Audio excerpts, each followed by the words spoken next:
Just when you thought Alyssa Mercante couldn't stoop to a lower level of stupidity, we get the official cease and desist letter trying to threaten Kiwi Farms with litigation in a move that is only going to backfire spectacularly. What's going on, guys? Welcome to another episode of Smash JT, and we were all waiting for this other shoe to drop. Everyone was talking about how Alyssa Mercante is threatening lawsuits and she's talking to lawyers and she's gone to the police because everything's so bad in her life and everyone's out to get her and she didn't do anything to deserve it, right? This is all just the internet's fault. Everyone's just so angry at her for what exactly? For coming after my wife and trying to destroy my relationship? For attacking other people on the internet? Constantly berating people and opening herself up for people to contact people in her family and saying that nothing really affects her or offends her? And then when it all happens, she runs to a lawyer to save her. And I use the term lawyer very loosely here because the information I found out researching the guy that she used to represent her in all this is anything but professional. Hit that subscribe, give me a like, and check out smashjt.com for the full article talking about how Alyssa Mercante has threatened Kiwi Farms and is telling them they better take everything down about her or else she's going to move forward with legal action and try to end Kiwi Farms. Or whatever the hell she's trying to do with this. The letter gets sent from the CUSK counselors at law on the letterhead. Says via email, Mr. Matthew Harden, regarding your client's threat to tortuously invade Alyssa Mercante's privacy. Before I even continue with this, that's something that I could send letters to Alyssa for multiple times, like over 20 or 30 times, where I could send a letter saying that she is tortuously interfering with my privacy by doing things and saying the things that she's doing on Twitter. But for some reason, again with Alyssa, that road only goes one way. We are writing to you concerning your client, Joshua Moon, and his website, Kiwi Farms. There is currently a thread on Kiwi Farms in a non-public Prospering Grounds section of the forum, hosting a full docs of our client, Alyssa Mercante. Oh, interesting. So now it matters. Now Alyssa is concerned. She's worried about doxing, even though this is coming from the same person that said, oh, it's totally fine to contact people in your life. It's totally fine. Contact my family. They won't care. That's totally fine. But all of a sudden she starts drawing lines on where it's appropriate, where it's not, because doxing apparently now, if it's Alyssa Mercante, is not okay. As you may otherwise not be aware, Alyssa has hired us to pursue remedies both in and out of court against people who are serially stalking and harassing her online. Okay, so I wonder about that line, Alyssa has hired us, because based off of their Twitter interactions before their lawyer went private and protected, they were buddy-buddy and chumming it up with each other. So it almost felt like they were friends and that this was something they do as a favor and try to get some money out of this. Joshua Moon and Kiwi Farms are not among those people we're pursuing. Then what the hell is this letter for? You're coming after someone and then you say, we're not actually coming after you. We came across this thread in our research. So you are actively looking for things to sue people about. Like, think about that for a second. You are crawling through the internet to find things to threaten people with. But for the fact that it hosts a dox, the threat would be otherwise innocuous, annoying, and upsetting in tone, but well within the bounds of law. However, by hosting the doxing, Kiwi Farms provides an avenue for bad actors to get within the shield of Alyssa's privacy and turn being mean online into genuine threats to her privacy and person. That we cannot permit. Now, I'm not here to defend doxing like it's a good thing. I strongly am against it, always have had that stance. But with Alyssa, it's interesting how she seems to draw lines on what is doxing, what's not doxing, when she's allowed to say and do things about other people and threaten or roundabout way trying to curtail people in her corner and encourage them to take down people's websites or try to ruin their relationships or try to do awful things by getting them fired at their jobs or whatever fits her narrative. It's totally fine and within her rights. But then when it comes full circle on her, she seems to be very confused. The threat in question violates the laws of various states and jurisdictions. It constitutes a violation of Florida stat, blah, blah, blah, this, that, the other thing, just for starters. The court have recognized this kind of malicious doxing as giving rise to liability as well. We recommend, and then they reference a lawsuit, for an explanation of how things we think of as protected speech might give rise to civil liability. So it's a lot of, since you're hosting this, it might come back at you, so you might want to watch yourself. And they start tiptoeing through the threats here. Further, the threat in question and Kiwi Farms hardware continues to host Miss Mercante's videos, which is an infringement upon her intellectual property rights. What videos is she concerned about? If she put them out there on the internet publicly, all of a sudden now it's not okay for someone else to host them, even though she put them out there herself? A judge could look at that and say, it almost looks like you're trying to create a case against other people by putting these things out there and then getting mad at them for talking about them. Furthermore, Section 230 of the Communications Decency Act offers no respite to Joshua. Promoting any thread out of Kiwi Farms proper requires affirmative staff action, which obviates the site's Section 230 protections, CFTC. Okay, so they start referencing other things here. So far, I mean, yes, it's a ridiculous letter, but it sounds professional enough. There's some subtle threats laced throughout it, but nothing too crazy. But it starts to go off the rails here. To repeat, Mr. Moon is not currently in our crosshairs.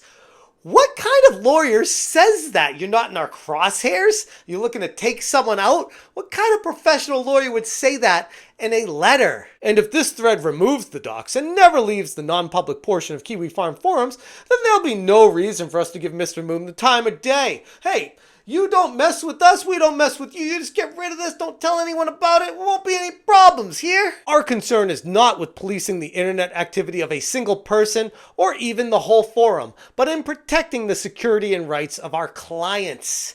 Okay, so you are going after Kiwi Farms, but then saying you're not going after Joshua and you're not going after Kiwi Farms, but you want this information removed from Kiwi Farms, or else Joshua and Kiwi Farms is going to be in trouble. But they don't specifically state what content needs to be taken down. Literally anything based off of Alyssa's definitions could be considered doxing. So what exactly are you upset about here? You should probably highlight that information. The less Kiwi Farms puts our clients in danger or permitting others to utilize information provided by Kiwi Farms to continue campaigns of harassment, stalking, and intentional infliction of emotional distress. Oh, poor me. Alyssa, the same girl that said this. And if you have a problem with that, come fight me. Physically. Bitch. Has anyone taken you up on that yet? No, because they're all pussies. They're all sitting there with their fucking dicks at half chub, ready to fucking go. They're talking about me. They're talking about me. The wife is like, honey, please come to bed. They're like, not now. They're kryptonite. Yes. I am smart, hot, slutty. Is now claiming emotional stress. You've got to be kidding me. Lest we will have to get involved in Joshua Moon's business. Again, our sole concern here is Alyssa's well-being, and this threatens that well-being if it is released in its current form. As modified, and if it stays private, then we do not believe that it represents a serious threat and may safely be ignored. It would be in your client's interest to keep it that way. They're talking to him like it's a mafia. Like that's literally, you better listen to us, you better do this. If you want things to be okay, you should probably listen to us, or else there's going to be some problems. We look forward to hearing back from you within 30 days with news that Joshua has complied with this demand without amendment or complaint. If he does so, this will conclude the matter, and this firm will go back to its usual policy of trying to think about Joshua Moon and Kiwi Farms as little as humanly possible. That feels like Alyssa wrote that line. What kind of lawyer would say that at the end? Like towards the end of the letter, it starts getting a little wonky, and then it goes completely off the rails when they start personally attacking Joshua. If he fails to heed this friendly warning, this is a friendly warning, huh?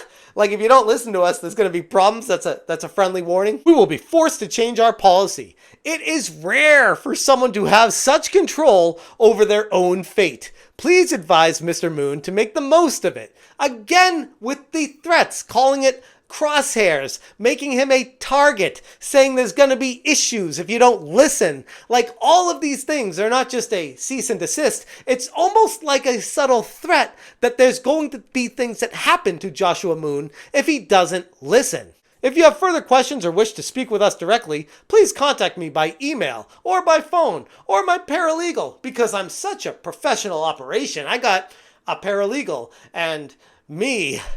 And I don't even have my own law firm, even though I say I do in my LinkedIn. And the one I do have, I'm just someone who's a counsel for. So I'm not actually a lawyer anywhere. But you better listen up, because this is my big chance to make some money off of you, because I know you're not going to listen. And that's exactly what's going to transpire here. Joshua is not going to do a damn thing, because he has no reason to, and they have no legal action or recourse to do anything against him. Legal correspondence is expected to maintain some semblance of a tone of seriousness and professionalism, but this letter strays so far from that path, it made me dive deeper into the lawyer himself, because there's no way this is someone who actually passed the bar and represents clients, is it? Well, let's check out some of Lane Haygood's reviews. 1 star, family law. The lawyer was not prepared and did very little during the hearing. Then after the hearing, he had an outburst in the waiting room at some of the people sitting there. He then was escorted to the elevator and told to leave. He is very unprofessional. Seems like a quality lawyer from the sounds of it. Worst attorney ever. Hired attorney. He did absolutely nothing but charge me for everything. He dropped my case 6 months later without any notice. I had to contact his firm to find out he left. I would never recommend him. His communication was poor and not professional when we did speak. If only I could give 0 stars, I would. Another lady accomplished in weeks what we couldn't get done in 6 months. So this kind of sounds like an ambulance chaser lawyer that will take your case, take your money, and do anything but actually do the job of being your lawyer. But something I did find interesting from the letter is actually at the very top of the letter, where it says it's from cameraman Anya Soneker and Klein PC, or otherwise known as CUSK Law. And it had me diving a little bit further into the actual CUSK Law firm to find out what his actual title is there, because I thought it was very unprofessional the way he worded this letter. And turns out he's not actually employed at this law firm.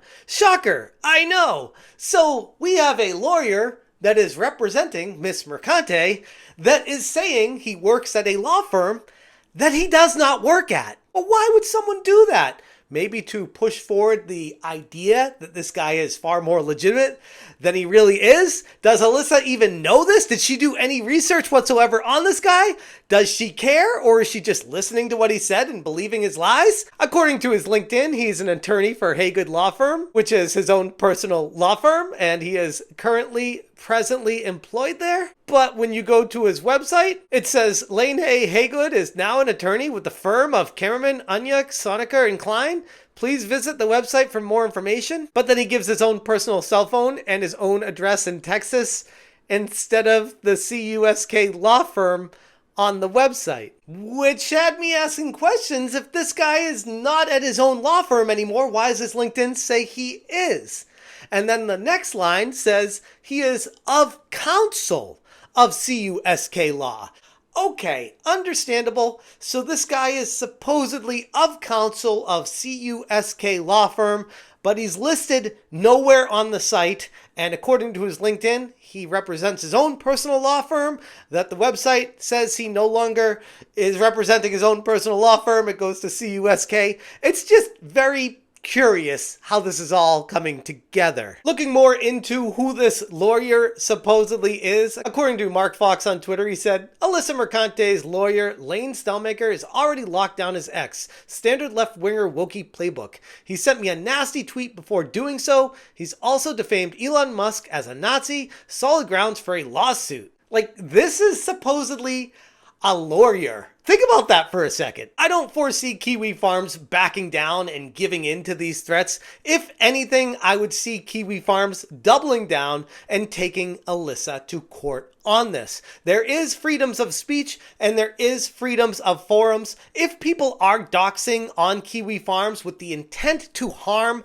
then there is an issue with that. But at the same time, I would say Kiwi Farms could take the stance of, based off of what this person has said, Alyssa Mercante, basically hoping for the internet to attack her, putting these tweets out there, asking for them to come to her family, and it doesn't bother her because she doesn't care. And then all of a sudden people do it, and she goes and runs and gets a lawyer. To be honest, I don't think much of this at all is going to stand up in court on both sides. The internet is ruthless and it feeds on weakness. The letter is the equivalent of ringing the dinner bell. People with their heads on straight do not do this. It's clear that Mercante's legal strategy, if you could even call it that, is both misguided and super counterproductive. In the end, nothing is going to come from this attack on Kiwi Farms except for more trouble for Alyssa herself, which ultimately it keeps coming back to that with her. That's what she wants. She wants the attention, positive, negative. It doesn't matter as long as people are talking about her and she's supposedly growing her brand on Twitter and trying to get interaction from it. At the end of the day, from what I've seen, that's all she's gaining from any of this. She's not an idiot. If anything, she's actually smart enough to get herself in trouble, which is exactly what keeps happening with her. Going to this lawyer and trying to get Kiwi Farms, of all places, to shut down and close stuff off is not the right approach. I would argue maybe taking a stance of not antagonizing the internet, because I can assure you, even if Kiwi Farms does listen to you and does take it down, it's only going to come back tenfold to you. That's how the internet works, especially if you mess with them. Anyways, I'm going to leave it there. If you guys want more information, check out smashjt.com. I will link this article in the description below. Thank you guys so much for watching. If you appreciate what I'm doing, please consider hitting that join button. And as always, you stay smashing. Honey, please come to bed. They're like, not now. There's gonna be like someone's tangentially mentioned me, sort of, kind of. Smash J.